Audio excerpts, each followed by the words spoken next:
Technology is making it harder than ever to know what is true and what isn't. This is the most frequently asked question of me. How do I know who to trust?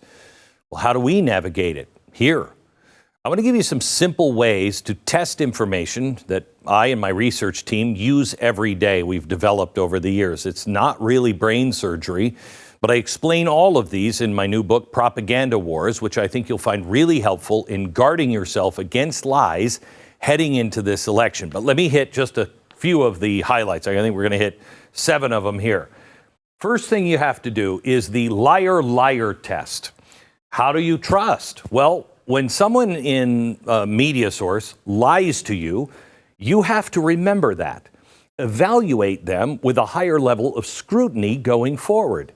Basically, they have to earn your trust back with interest. An apology or a loud correction helps this. Now, this applies to all sources, even if they're on your side of the political aisle. All of these do. The overarching goal must always be to find the truth, not the thing that we would like to be true, but the truth. A good source will be willing to publish the truth even when it conflicts with its own ideological views. In 2020, multiple media outlets, including the New York Times, Washington Post, along with President Biden, and 51 current and former government officials all lied knowingly about the authenticity of the Hunter Biden laptop. And of course, lying about a story that major came on top of their previous giant lie about collusion between Donald Trump and Russia. Now, those who lied about both stories, I don't trust at all. And not many, if any, actually apologized and then worked hard to correct that. Many of them are still saying that. The next one, how do I trust and who do I trust? You take the what is a woman test. Let's say you are reading something an expert is talking about on any topic. Try to find out what that expert's position is on an issue where there is zero doubt about what the correct answer is. Now, it could be, nuclear war is winnable. Nope. But the big one here, and you'll find it everywhere, if they cannot accurately tell the difference between a man and a woman, then the source is definitely unreliable. Like most mainstream media, NBC has been flunking this test for years.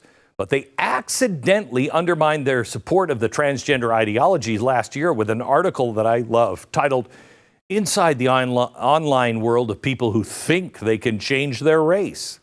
The article argues that it is impossible to change your race, but then quotes a transgender activist who claims that's totally different from you trying to change your sex.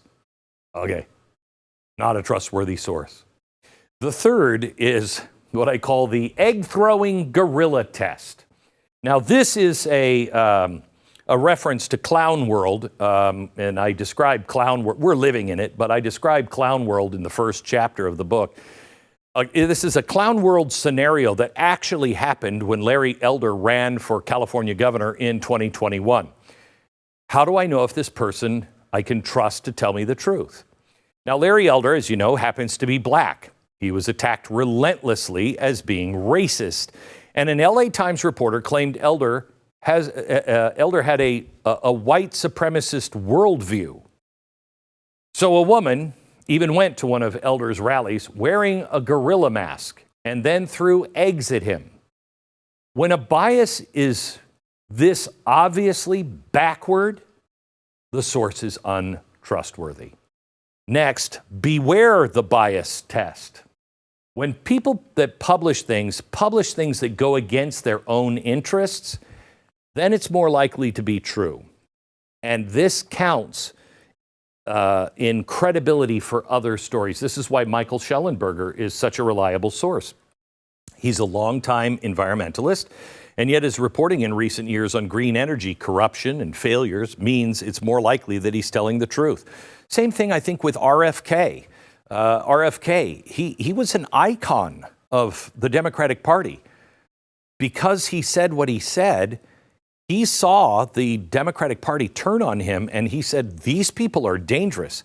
He had nothing to gain and everything to lose. think you can trust some of the things he says. Now, the next one is the bloodthirsty tyrant test. This is another simple guideline.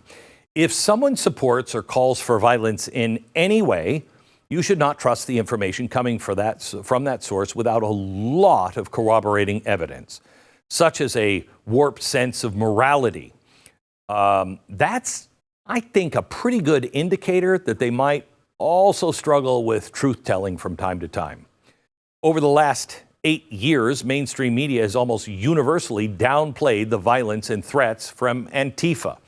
They almost always quote Mark Bray, who wrote a book about Antifa and was the organizer for Occupy Wall Street and that movement. But if you think your cause is righteous, so righteous, it justifies rioting, violence, burning cities down, then I don't trust you. Number 6 is really tough. That's the original source test. This one is tough because it takes patience, it takes digging. But whenever possible, don't take it firsthand. Don't take it from like Kamala Harris saying that. Who said that? Well, we know it was General Kelly. Once we know the original source, we can ask, is that guy trustworthy? If you hear something reported as absolute fact and is repeated verbatim by multiple outlets, try to find out where that fact originated. We talk about this extensively in the book, and we give you a very, very solid example of why you cannot trust something that is everywhere and quoted exactly if you don't know the original source. If a media outlet doesn't mention the source of that fact that they share, that's a red flag. If they do mention the source, try to go to that source and see if they mention it. That's where they got the fact, that it's the same thing that everybody is saying. This message of tracing will also often lead you to the original source, which will then help you determine the trustworthiness of the information.